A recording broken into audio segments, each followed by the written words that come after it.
Look at your phone. Right now, you have more romantic options in your pocket than your grandparents had in their entire lives.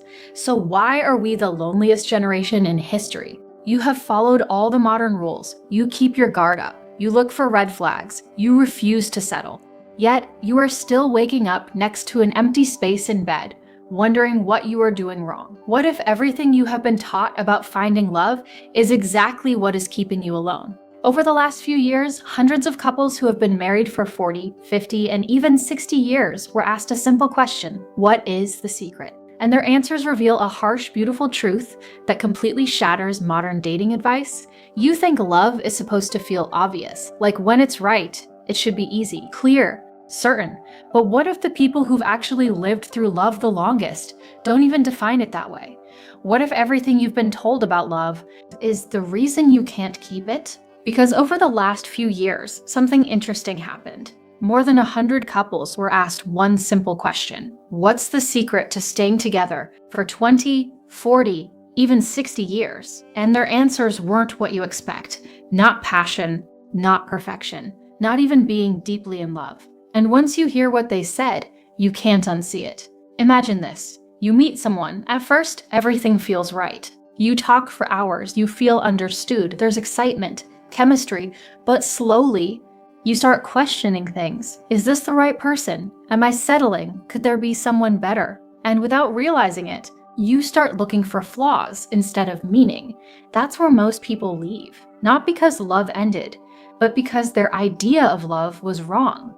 Think about the last time a relationship ended. Maybe you walked away because they didn't check every box on your list. Maybe things got difficult and instead of having a hard conversation, you just pulled away. It is so easy to do. We live in a culture that tells you to ghost, to move on, to keep swiping because the perfect person is just one match away. You are terrified of making the wrong choice, so you make no choice at all. You hover in the talking stage. You build walls and call them boundaries. You protect yourself so much from getting hurt that you accidentally protect yourself from being loved. Stop for a second. Are you really looking for a partner, or are you looking for a flawless character in a movie that does not exist? One couple married for 58 years said something simple: we married our best friend. That's it. No dramatic explanation, just that. And it sounds almost underwhelming because you've been taught love should feel intense, exciting, almost addictive. But here's the truth no one tells you. Intensity doesn't last, but compatibility does. Another man said when his wife leaves for a few days, he feels lost, not because of dependency, but because his life has quietly built itself around her presence. That's not obsession, that's attachment, real attachment. Here's where it gets uncomfortable. A lot of people don't actually want love. They want the feeling of being loved. There's a difference, because real love requires patience, and patience is boring. One couple married nearly 60 years said, you have to be flexible. You're not always right. Simple, but most people can't do that. They would rather be right, and that's why relationships break. Not because of big betrayals, but because of small egos. Pause for a second, think about your last argument. Did you want to understand, or did you want to win? Another couple said something even more direct. Don't let things fester. If something's wrong, talk about it. Finish it. No silent treatments, no emotional games. Just resolve it.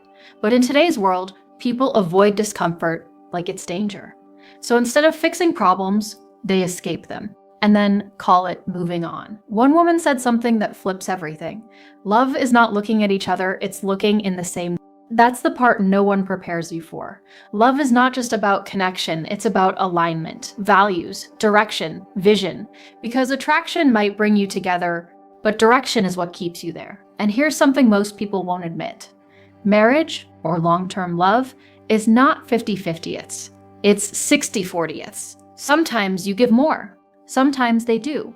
But if both people are always calculating, it turns into a transaction. And love dies in transactions. Now here's the part that hits deeper. One man married for decades said, I don't even know how to define love. But then he added, if you can smile regularly, you're okay. Not butterflies, not constant happiness, just peace, consistency, a quiet kind of joy. That's what lasts. Pause again. When you think of love, do you imagine peace One of the most powerful patterns that came up again and again was this: respect matters more than love. Because feelings change, but respect is a decision. It shows in how you speak, how you argue, how you treat them when you're upset. Without respect, love becomes unstable. With respect, even conflict becomes safe. There was also something surprising. Many of them said they didn't feel like they were sacrificing. That idea is mostly in your head, because when you're with the right person, it doesn't feel like losing freedom. It feels like gaining stability. And from that stability, you grow. Just like a child who feels safe can explore the world without fear. That's what a good relationship does. It gives you a base. But here's the twist most people don't expect. Love isn't something you find once. It's something you choose repeatedly. One woman said she made a list of what she wanted in a man, and when she met her husband, he didn't check every box, but he had the right character. So over the years, she kept choosing him, even during disagreements, even during difficult phases. She chose the we over the me. That's the difference. Most people today are optimizing for me. What do I get? What do I feel? What do I want? But long-term love is built on we. And that shift is where most people fail. Another hard truth: you will not agree on everything. You will not always feel understood. And yes, you will get hurt. But one couple said something that reframes it completely. If you get hurt, that's how you know you're alive. Love requires risk. And most people today are too busy protecting themselves to ever experience something real. Modern dating made it worse. Too many options, too many distractions, too many what ifs. So instead of building something, people keep browsing. And years pass, not because they couldn't find love, but because they never stayed long enough. One man put it bluntly: chasing multiple people feels exciting until you realize how empty it is. Because depth only comes with time, and time requires commitment. So what actually makes love last? Not magic, not luck, not perfection. It's simple, but not easy. Patience, respect, honesty, communication. Choosing the same person again and again. And maybe the most important one, not running when things stop feeling perfect. Because here's the truth most people realize too late.